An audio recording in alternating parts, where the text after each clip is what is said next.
Ladies and gentlemen, it is my honor to introduce to you the President of the Republic of the Philippines, President Ferdinand Romualdez Marcos Jr.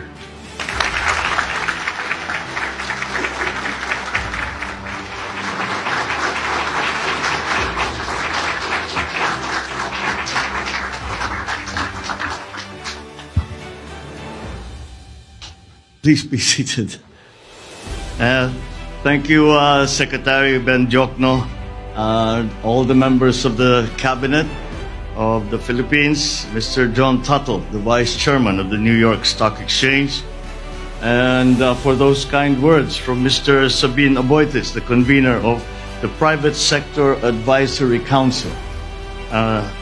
We have also with us the Speaker of the House Speaker Ferdinand Martin Romualdez, and our ambassador to the United States, Ambassador Jose Manuel Romualdez.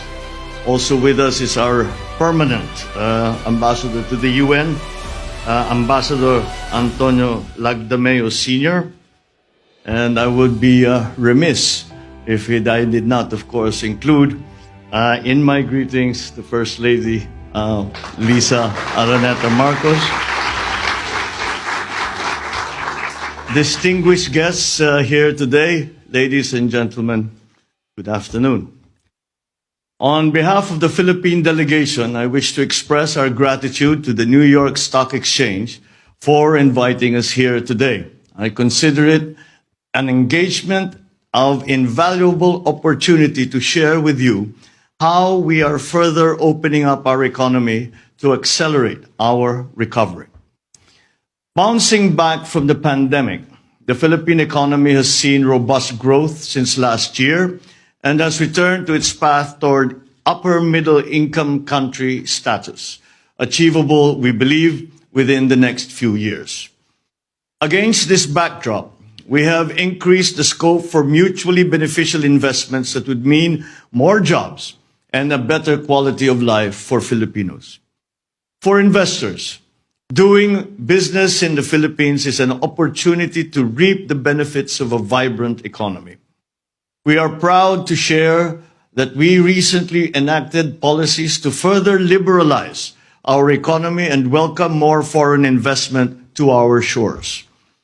First, we passed legislation to lower corporate income tax rates and rationalize fiscal incentives.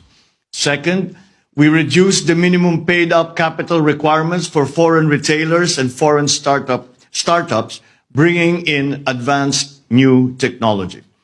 And third, we now allow full foreign ownership of companies providing public services such as telecommunications, shipping, air carriers, railways, subways, airports, and toll roads.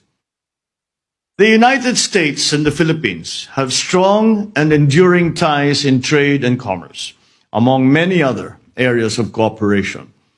The U.S. is our third largest trading partner and second major source of foreign direct investment applications in 2021. To international investors, the Philippines offers high-quality labor, a large consumer market, and a wide range of fiscal and non-fiscal incentives. At the same time, we remain committed to maintaining sound macroeconomic fundamentals, providing a clear development roadmap. Let me expound a little bit on these important points.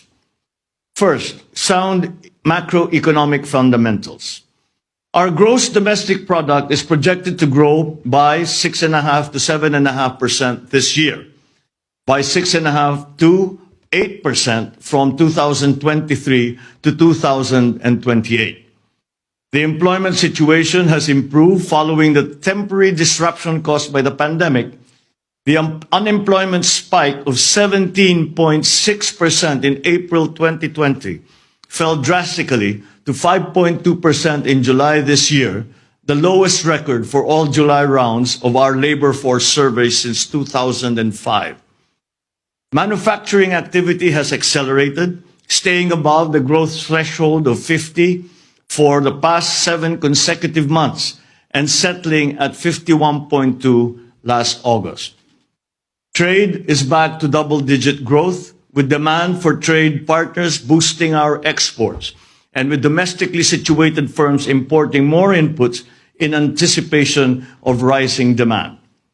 At the same time, with our commitment to fiscal discipline, the country's debt-to-GDP ratio has improved to 62.1% as of end June this year from 63.5% in the previous year. At the height of the COVID-19 crisis, the government implemented massive stimulus programs to readily support the most vulnerable sectors. Although our borrowings increased substantially during the pandemic, we continue to reduce the cost of our public debt through judicious debt management. Now that the economy is reverting to normalcy, the government is likewise heading back to the path of fiscal consolidation. We will reduce the government debt to GDP ratio to below 60% by 2025 and further down to 51.2% by the end of my term in 2028. Our economy's resilience to crises is recognized internationally. The Philippines has maintained its investment-grade credit ratings throughout the pandemic amid the wave of rating downgrades globally. As we look forward to achieving upper middle income status, we are also gearing up for A territory credit ratings in the medium term. On the external front, we have sufficient buffers against external shocks, supported by steady inflows of overseas Filipino remittances, receipts from business processing, outsourcing, and foreign direct investment. Our gross international reserves stood at $99 billion as of end August, equivalent to 8.3 months of import cover. This remains more than sufficient to cover the economy's foreign exchange needs. Moving on to my second point, our economic development roadmap. In the near term, our top priorities are protecting the purchasing power of families by managing inflation, reducing the scarring effects of the pandemic, and ensuring sound macroeconomic fundamentals.